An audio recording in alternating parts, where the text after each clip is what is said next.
अरे राम जी, आप उसके हृदय में जाकर रहिए, आपके लिए उनका हृदय तीसरा घर है। भगवत नाम कलयुग में क्या है? अमृत है। इस कलिकाल में दूसरा कोई साधन नहीं। पूज्यपाद गोस्वामी तुलसीदास जी महाराज उत्तरकांड के अंत में जाकर अंतिम दोहे में कहते हैं, क्या कहते हैं? एही कलिकाल न साधन दूजा, जोग यज्ञ जप तप व्रत पूजा। कलयुग में न जोग से कुछ होगा, न यज्ञ से कुछ होगा, न जप से कुछ होगा, न तप से होगा, न व्रत से होगा, न पूजन से होगा। कौन कह रहा है? पूज्यपाद गोस्वामी तुलसीदास जी कह रहे हैं। कोई हमसे नहीं पूछेगा, गोस्वामी जी की बात मैं कह रहा हूं। कलयुग में इनसे कुछ नहीं होगा। इसका अर्थ बेकार है सब? बेकार कुछ नहीं है। जितनी निष्ठा के साथ और जितनी शुद्धता के साथ जप तप व्रत पूजन यज्ञ करना चाहिए, कलयुग का जीव उतनी निष्ठा और शुद्धता से नहीं कर सकता। इसलिए सब बेकार है। फिर कलयुग के जीव को भगवत प्राप्ति कैसे होगी? गोस्वामी जी ने उपाय बता दिया। कुछ मत करो, केवल 3 काम करना है। क्या करना है? पहला काम, राम ही सुमेरिय। अकेले रहिए तो राम जी का स्मरण करिए। अकेले कब? नहा धोआ कर 4 परोठा खाकर घर से व्यापार के लिए निकलिए तो जितनी देर रास्ते में है राम राम राम राम राम राम राम राम रटिए। व्यापार में गल्ले पर अकेले बैठे हैं, राम राम राम राम राम राम राम राम जपिए। पहला काम, राम ही सुमेरिय। दूसरा, गाय राम ही। दिन भर काम करके शाम को घर आए, हाथ मुंह धोकर परिवार को लेकर और बैठकर 5 मिनट 10 मिनट भगवान के नाम का कीर्तन करिए। गाय राम ही। और तीसरा काम क्या है? संतत सुनिय राम गुण ग्राम। यदा कदा परिवार में, घर में, समाज में, गांव में कोई संत महापुरुष आ जाएं तो उनको ऊपर बिठाकर अपने नीचे बैठ के और उनके मुख से भगवान की कथा को सुना जाए।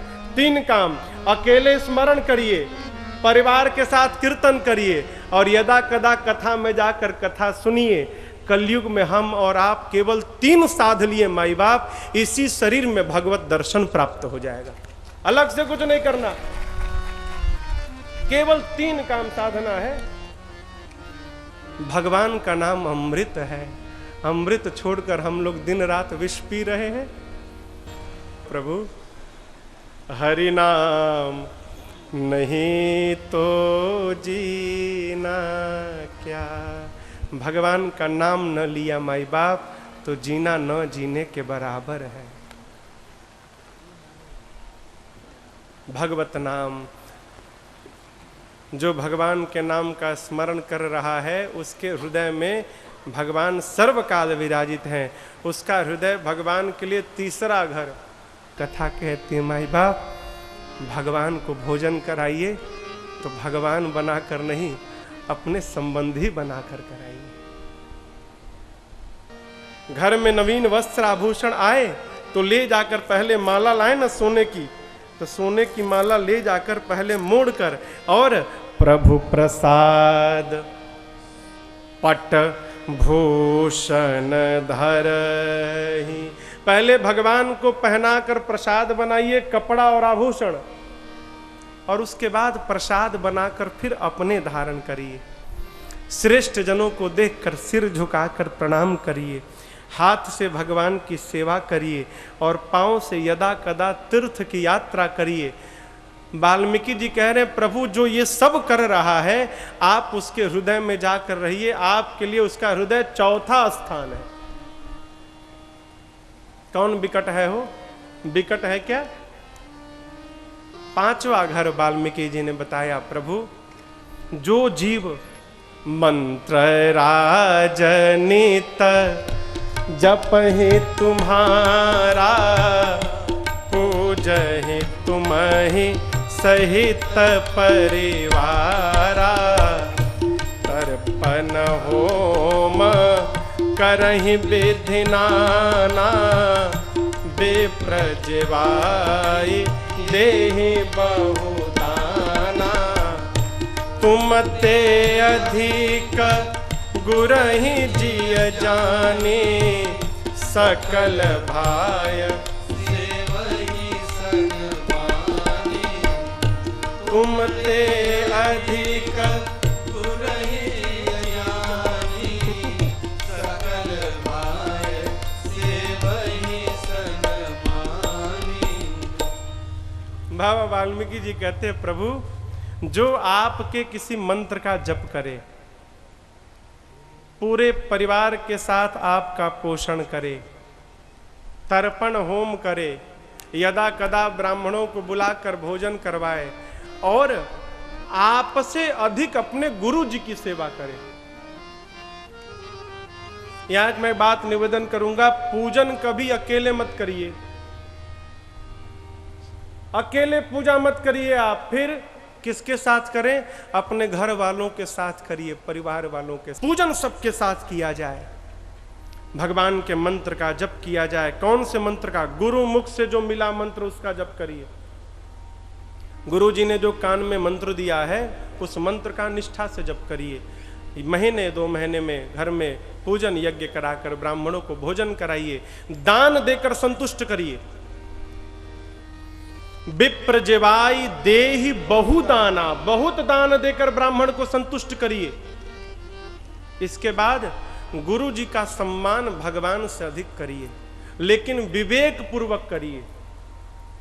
तुमते अधिक गुरहि जिय जानी, सकल भाय से वही सनमानी। प्रभु जो आपसे अधिक अपने गुरु का सम्मान करे और सकल प्रकार से सेवा करे, तन से, मन से, वचन से सेवा करके केवल एक ही बात मांगे, क्या?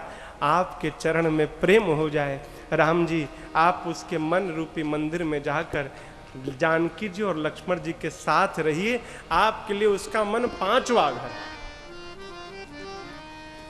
14 में से 5 घर हमने आपने सुने, इसके आगे के 9 घर हमारे आपके हाथ में नहीं है, ये भगवत कृपा से संभव है। इसलिए हमको आपको प्रयास इसी 5 घर का करना चाहिए। मैं फिर से स्मरण कराऊं, पहला घर कौन? जो भगवान की कथा सुने। दूसरा घर जो भगवान का दर्शन करे। तीसरा घर जो भगवान के नाम का स्मरण करे। चौथा घर जो सुगंध दे कर ले, भोग लगा कर पाए, आभूषण चढ़ा कर ले, श्रेष्ठ जनों की सेवा करे, भगवान की सेवा करे, तीर्थ की यात्रा करे।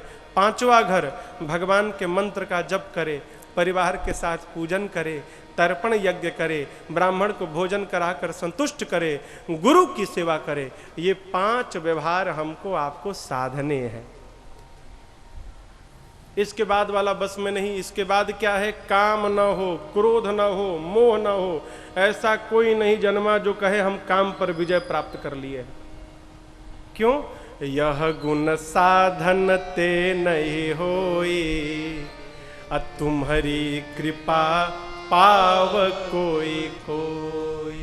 साधन करके आप काम पर विजय प्राप्त नहीं कर सकते। फिर भगवान की शरण में रहेंगे, भगवान की कृपा होगी तो काम आपका कुछ नहीं बिगाड़ सकता। धननी जननी समजानहि पर नारी, धन पराव विसते विष भारी। ये सब आगे के घर हैं।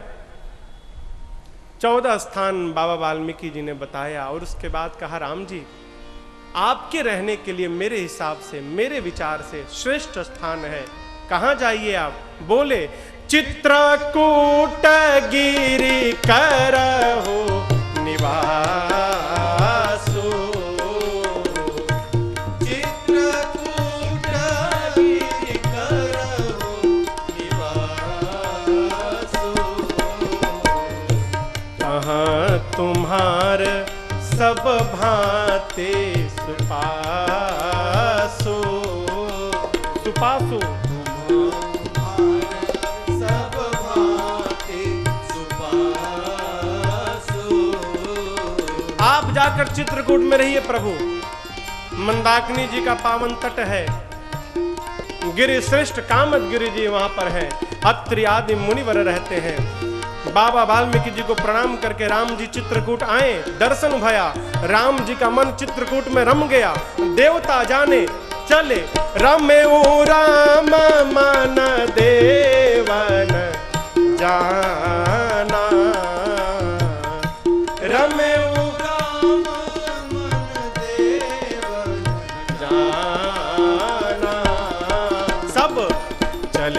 सहित सुरथपति प्रधाना, चले सहित सुरथपति प्रधाना, चले सहित सुरथपति प्रधाना। देवता जाने क्या रमेऊ राम मन देवन जाना। देवता जान गए कि चित्रकूट में राम जी का मन रम गया। अस्तु सारे देवता विश्वकर्मा भगवान को साथ में लेकर कोल किरात के वेश में आए और आकर चित्रकूट में देवताओं ने 2 कुटिया का निर्माण किया। देवता भगवान से मिले हो। देवता जब मिलकर चले गए तो देवताओं के जाने के बाद चित्रकूट के जो संत लोग थे, मुनि लोग थे, मुनि वृंद आकर भगवान से मिले और आशीर्वाद देकर चले गए। चित्रकूट में कोल भील भी थे,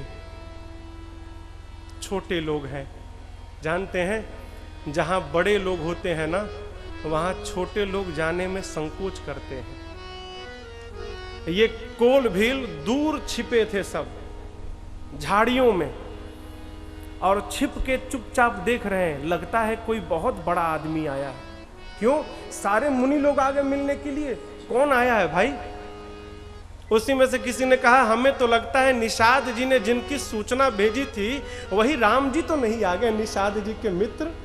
हाँ हाँ वही है, उनके साथ एक और पुरुष और एक स्त्री निषाद जी ने बताई थी, वही तो है ये। जब सारे देवता मुनि लोग मिल के चले गए राम जी से, तो सबसे पीछे चित्रकूट के कोल भील भगवान के पास पहुंचे और जाकर प्रभु को दंडवत करके कहते हैं, राम जी आपने यहां रहने का विचार कर लिया, बहुत उत्तम निर्णय लिया आपने। आप डरिएगा बिल्कुल मत, हम हैं ना। कौन कह रहा है? कोल भील भगवान को कह रहे हैं कि डरिएगा मत, हम हैं। आप में से कौन यहां बैठा है भगवान को कह देगा, प्रभु चिंता मत करिएगा, हम हैं ना, हमारे रहते क्यों चिंता करनी आपको? कोई कहेगा क्या? लेकिन ये कोल भील कह रहे हैं, इसलिए कह रहे हैं, इनको ये नहीं पता कि हम जिनसे बात कर रहे हैं ये भगवान है, इनको नहीं मालूम। ये तो केवल इतना जानते हैं कि राम जी निषाद राजगुह के मित्र हैं, बस। अस्तु कहते हैं, राम जी डरिएगा बिल्कुल मत, हम हैं ना, हम हैं, डरिएगा मत।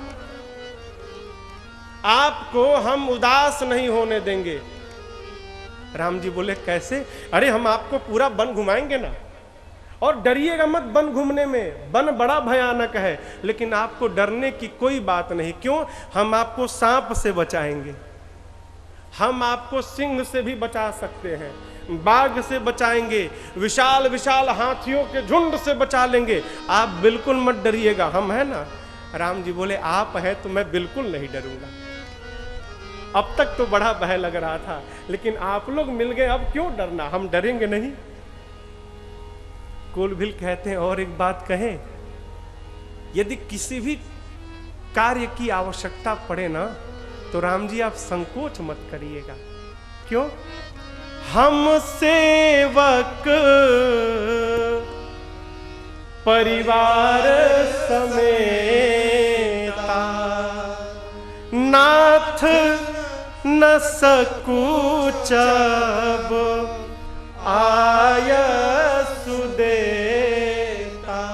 प्रभु हम परिवार के साथ आपके सेवक हैं, कोई भी आज्ञा देनी हो तो संकोच मत करिएगा, निसंकोच आज्ञा करिएगा। प्रभु सुन रहे हैं, मुस्कुरा रहे हैं। किसी ने पूज्यपाद गोस्वामी दास तुलसी जी से कह दिया, गोस्वामी जी आप ये क्या कह रहे हैं? जो भगवान वेद के सोचने से बाहर है, मुनियों के मनन से बाहर है, परे हैं। लोग पूछते हैं गोस्वामी जी से, भगवान वेद बचन मुनि मन अगम, ते प्रभु करुणा ऐन, बचन किरातन के सुनत, जिमि पितु बालक बैन। जिस प्रकार छोटे बच्चे की बात को पिता सुनकर प्रसन्न होता है, वैसे राम जी इनकी बात सुन के प्रसन्न हो रहे हैं। क्यों? छोटा सा बालक हो, 3 साल का बालक अपने पिता के उंगलियों को पकड़ के जब बाजार में जाता है तो पिता से कहता है, पिताजी आज जिस प्रकार मेरी उंगली को पकड़ के आप चल रहे हैं, मैं छोटा हूं, आप बड़े हैं, चिंता मत करिएगा, केवल मुझे एक बार बड़ा होने दीजिए। जिस दिन मैं बड़ा हो गया, पिताजी आप बूढ़े हो जाएंगे, उस दिन मैं भी आपकी उंगलियों को इसी प्रकार पकड़ के और पूरे बाजार में घुमाया करूंगा। उस छोटे से बालक की बात को सुनकर जो सुख उस पिता को मिलता होगा, वही सुख मेरे राम जी को मिल रहा है। कब? जब ये कोल बिल कहते हैं, डरिएगा मत, हम हैं आपके साथ। प्रभु क्यों सुन रहे हो? कारण बताया। क्या कारण? गोस्वामी जी बोले, राम ही केवल प्रेम प्यारा, राम ही केवल प्रेम प्यारा, जानी ले हूँ जो जान निहारा, जानी ले हूँ जो जान। पूज्यपाद गोस्वामी तुलसीदास जी महाराज कहते हैं, राम जी को केवल क्या है? केवल राम जी को प्रेम प्रिय है। और इस बात को सब न जाने, जिसको जानना है वही जाने, सब न जाने। सब जान भी नहीं सकते। क्यों? साधक कहता है, जो प्रेम गली में आए नहीं, प्रियतम का ठिकाना क्या जाने। जो प्रेम गली में आए नहीं, प्रियतम का ठिकाना क्या जाने। जो प्रेम गली में आए नहीं, जो प्रेम गली में आए नहीं, प्रियतम का ठिकाना क्या जाने। प्रियतम का ठिकाना क्या जाने। जिसने कभी प्रेम किया ही नहीं, जिसने कभी प्रेम किया ही नहीं, वो प्रेम निभाना क्या जाने। जिसने कभी प्रेम किया ही नहीं, वो प्रेम निभाना क्या जाने। जो प्रेम गली में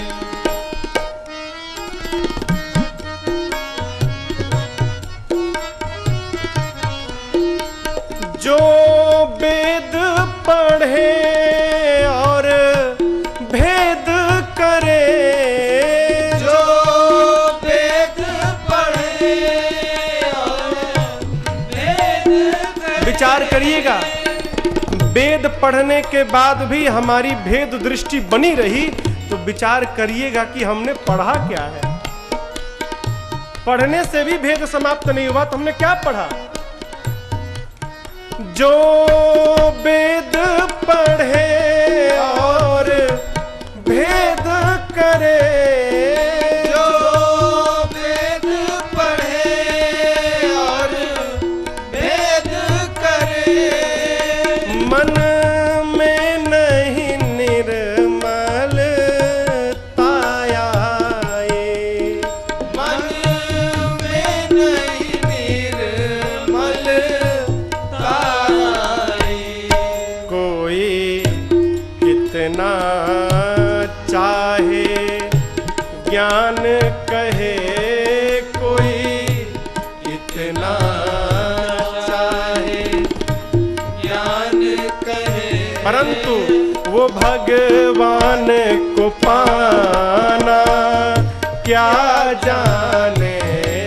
कोई कितना चाहे ज्ञान कहे, भगवान को पाना क्या जाने। जो प्रेम गली में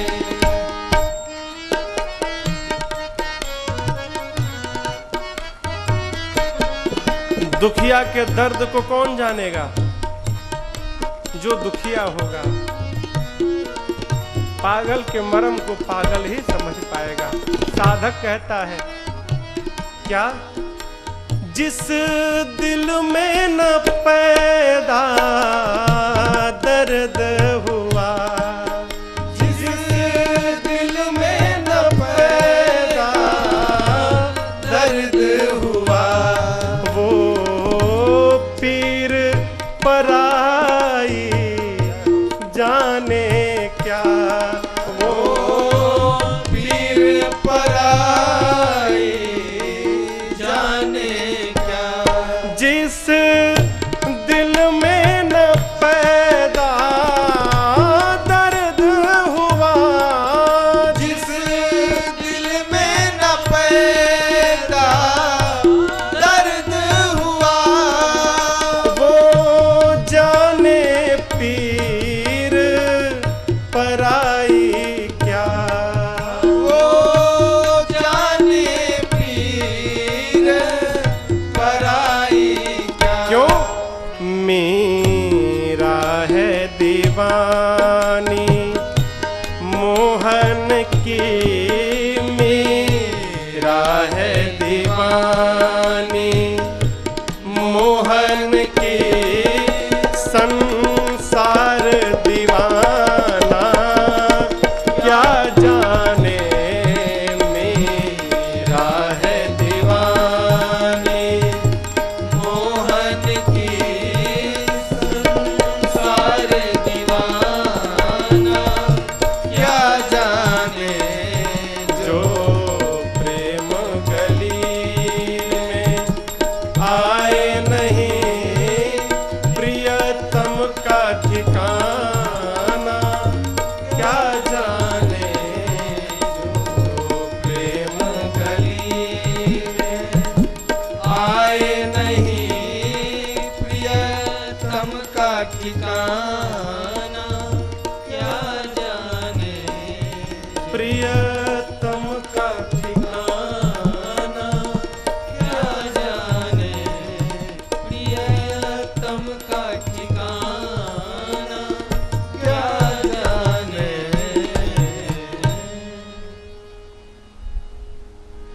जो प्रेम गली में। भाई बाप, जो प्रेम नहीं किया वो प्रेम को क्या जानेगा। किसी को भी अपने बस में करना है, किसी को भी, एक उपाय है, प्रेम करिए। दूसरा कोई साधन नहीं। कथा में शायद मैं आपको बताया हूं, कोई है जिसको आप नहीं जानते, उसको अपना बनाना है तो क्या करेंगे? कोई है जिसको आप नहीं जानते, उसको यदि अपना बनाना है तो क्या करेंगे? 2 काम, तीसरा नहीं भैया, केवल 2 काम, दोनों में से जो कर सकते हैं कर जाइए। पहला काम, उसके लिए आप इतना कर दीजिए कि वो आपका हो जाए। इतना कर दीजिए उसके लिए कि आपको छोड़कर उसे कोई दूसरा दिखाई न पड़े, वो आपका हो जाए। यदि ये नहीं कर सकते तो आप अपने अभिमान का त्याग करके आप ही उसके हो जाइए। इसके बाद तीसरा कोई उपाय नहीं है। प्रियता प्राप्त करने के लिए यही उपाय है। अपना बना लो, करके नहीं कर सकते हो तो आप ही उसके हो जाइए। प्रेम से तो पत्थर बोल देती है, हो मूर्ति बोल देती है। प्रेम से मनुष्य कब तक जिद पे अड़ेगा? कलयुग में हम और आप हैं, इसलिए तीसरा कोई उपाय नहीं। एक उपाय है, क्या? प्रेम करिए। किसको करिए? सबको करिए। सबसे प्रेम करने की आदत बन जाएगी ना, तो आप भगवान को भी प्रेम करने लगेंगे। सबसे प्रेम करिए। लेकिन एक और बात, हमारे पूज्य महाराज श्री कहा करते हैं, बेटा कोई तुमको प्रेम करे और उसके बाद यदि तुम उसको प्रेम करते हो तो तुम प्रेम नहीं कर रहे, तुम व्यापार कर रहे हो। उसने किया सो तुमने किया। प्रेम क्या है? कोई तुमसे नफरत करे और उसके बाद भी तुम यदि उसको प्रेम करो, ये प्रेम है। सामने वाला करे ना करे ये उसकी समस्या, आप करिए, प्रेम करिए। क्यों? क्योंकि राम ही केवल प्रेम प्यारा। राम जी को केवल और केवल प्रेम प्रिय है। भगवान चित्रकूट में आए हैं मुनियों के साथ, दिव्य बास भया है भैया लक्ष्मण जानकी जी। जैसे देवराज इंद्र अमरावती में मां सची और जयंत के साथ रहते हैं प्रसन्न पूर्वक, उसी प्रकार राम जी रहते हैं। यहां पर पूज्यपाद गोस्वामी जी कहते हैं, आपने राम जी के सुहावने बन जाने की कथा को श्रवण किया। अब उस कथा को सुनिए, कैसे सुमंत जी वापस अयोध्या गए हैं।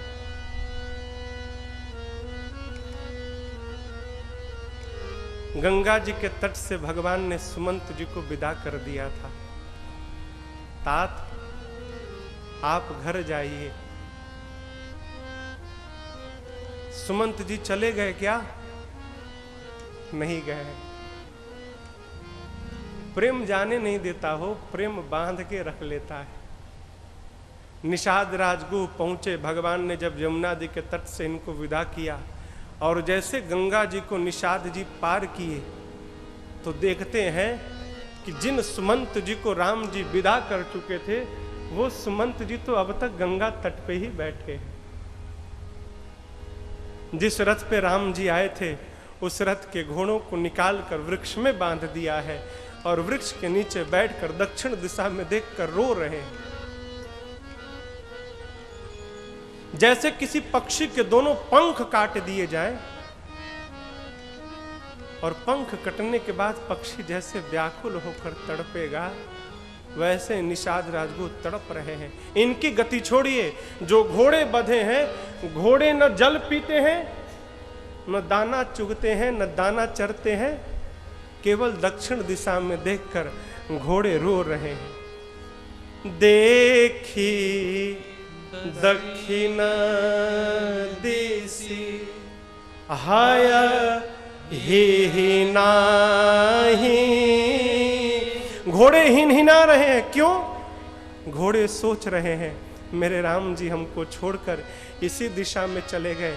आज तक जब भी राम जी जाते थे कुछ ही घंटों में चले आते थे, आज क्या कारण है? प्रभु 3 दिन हो गया राम जी हमारे लौटे नहीं। अन्न जल सब का त्याग कर चुके हैं। निषाद राजगुह आए, सुमंत जी को समझाने लगे, सुमंत जी ज्ञानी हैं आप, धीरज रखिए। आप ऐसे रोएंगे तो अयोध्या में महाराज को कौन संभालेगा? बरबस रथ में बिठाया, घोड़ों को बांधा और साथ में सेवकों को लगाकर सुमंत जी को निषाद राजगुह ने विदा किया। सुमंत जी चले ना तो अपने हाथ से अपने बाल को पकड़ के नोचने लगे। आहा मंद मन अवसर चूका, धिक्कारने लगे, अपने छाती पर हाथ से प्रहार करने लगे। अभागे सुमंत, राम के वियोग में यदि तुम प्राण त्याग कर देते तो तुम्हारी कीर्ति फैल जाती। अब इससे बड़ा कौन सा दुख का पहाड़ गिरेगा कि तुम्हारे शरीर का त्याग ये प्राण करेगा। अब भी तुम जीवित हो। अपने आप को कोसते धिक्कारते सुमंत जी तमसा नदी के तट पर पहुंचे। वहां से निषाद जी के सेवकों को विदा किए और सोचने लगे मैं दिन में नहीं जाऊंगा। क्यों? ये कलंकी मुख लेकर मैं दिन में नहीं जाऊंगा। मैंने राम को वन में छोड़ा है। रात्रि में चुपचाप सुमंत जी गए, रथ को खड़ा किए और मां कौशल्या के भवन में जाकर जब चक्रवर्ती जी को सुमंत जी ने देखा तो निढाल हो गए। चक्रवर्ती जी ऐसा लग रहा है मानो कोई चंद्रमा के अमृत को निचोड़कर और चंद्रमा को आकाश से उठाकर धरा पर पटक दिया हो। सुमंत जी गए, जाकर महाराज के चरणों में दंडवत करके कहते हैं, हे जयजीव, आपका सुमंत आपको प्रणाम करता है। चक्रवर्ती जी के कान में सुमंत आवाज आई, उठकर बैठे और सुमंत जी को हृदय से लगाकर महाराज ने कहा, राम कुशल कहूं सखा सने। हे सुमंत, हे सखा, आज जितने प्रिय मेरे लिए तुम हो उतना प्रिय कोई नहीं। क्यों? मेरे राम को लेकर तो तुम ही गए थे। बताओ मेरा राम कुशल तो है? मैंने तुमसे कहा था मेरे राम को लेकर आना। कहाँ रघुनाथ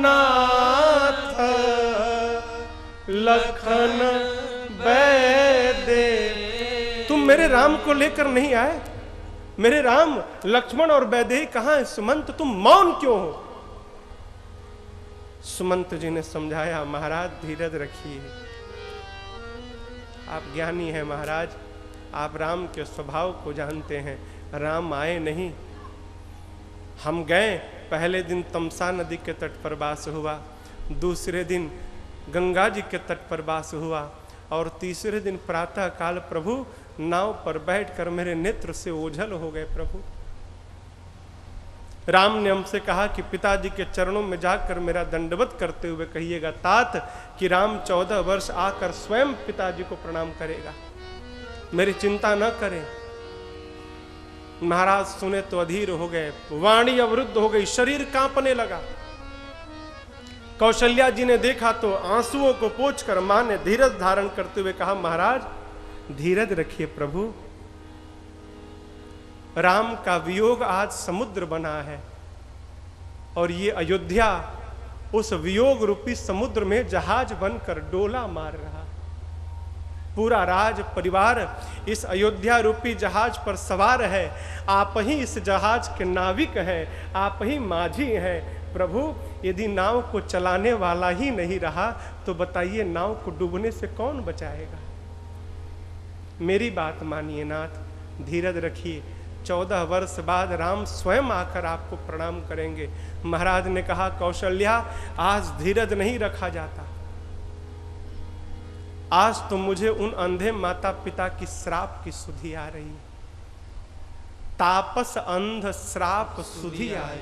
उस अंधे माता पिता ने हमसे कहा था, महाराज जिस प्रकार पुत्र के वियोग में हम आज प्राण त्याग कर रहे हैं, एक दिन अपने पुत्र के वियोग में आप भी मरोगे, लेकिन तुम्हारा दुर्भाग्य होगा, हमारे पुत्र की तो मृत्यु हो गई, तुम्हारे पुत्र की मृत्यु नहीं होगी, लेकिन जब तुम प्राण त्याग करोगे तुम्हारे 4 में से एक भी पुत्र तुम्हारे सामने नहीं होगा। ये तुम्हारा दुर्भाग्य है। हे राम, तुमको देखे बिना मैंने बहुत जी लिया। हे लक्ष्मण, हे जानकी, तुमको देखे बिना मैंने बहुत जी लिया। ऐसे महाराज मुख से 6 बार राम राम राम राम कह के महाराज ने अपने प्राण का त्याग कर दिया। राम राम कही राम कही, राम राम कही राम, तन पर हरि रघुबर बिरह, राम गया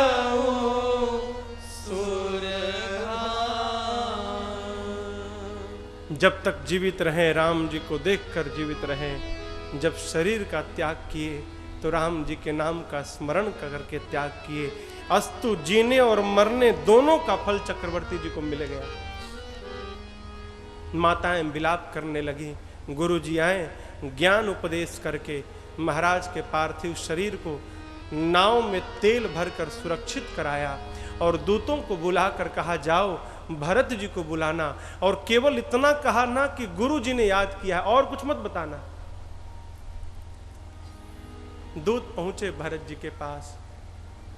गुरु आज्ञा सुनकर भरत जी दौड़ पड़े शत्रुघ्न भैया के साथ। अयोध्या में आए, सबसे पहले माँ कैकेयी के पास गए। माँ ने देखा, आरती उतारने लगी। माँ प्रसन्न हो गई। भीतर ले जाकर बिठाकर कैकेयी जी ने अपने घर के कुशल क्षेम को पूछा। भरत जी ने कहा, माँ मामा जी के घर में तो सब कुशल है, ये बताओ क्या इस भरत के घर में सब कुशल है? क्यों? जो अयोध्या की प्रजा माँ मुझसे प्रेम करती थी, वही अयोध्या की प्रजा आज मुझे देखकर अपने मुख को मोड़ ले रही थी। मेरे घर में सब कुशल तो है। कैकेयी जी ने कहा, लाला कुशल तो मैंने सब बना लिया था। बेचारी मंथरा ने बड़ी सहायता की, लेकिन क्या कहूं, बीच में ब्रह्मा जी ने एक बात बिगाड़ दी। भरत जी ने पूछा, क्या हुआ माँ? कैकेयी जी ने कहा, भरत तुम्हारे पिताजी नहीं रहे बेटा, आपके पिताजी देवलोक चले गए। भरत जी सुने तो हाँ तात कह के गिर पड़े धरा पर। पिताजी मुझे अनाथ करके चले गए माँ। जाने से पहले इस भरत के हाथ को भैया राम के हाथ में दिए बिना चले गए। क्या कारण माँ? कैकेयी जी ने पूरी कथा सुना दी। मैंने 2 वर मांगे, एक में तुम्हारे लिए रात तिलक, दूसरे में राम के लिए वन। राम वन चले गए और राम के वियोग में तुम्हारे पिताजी मर गए।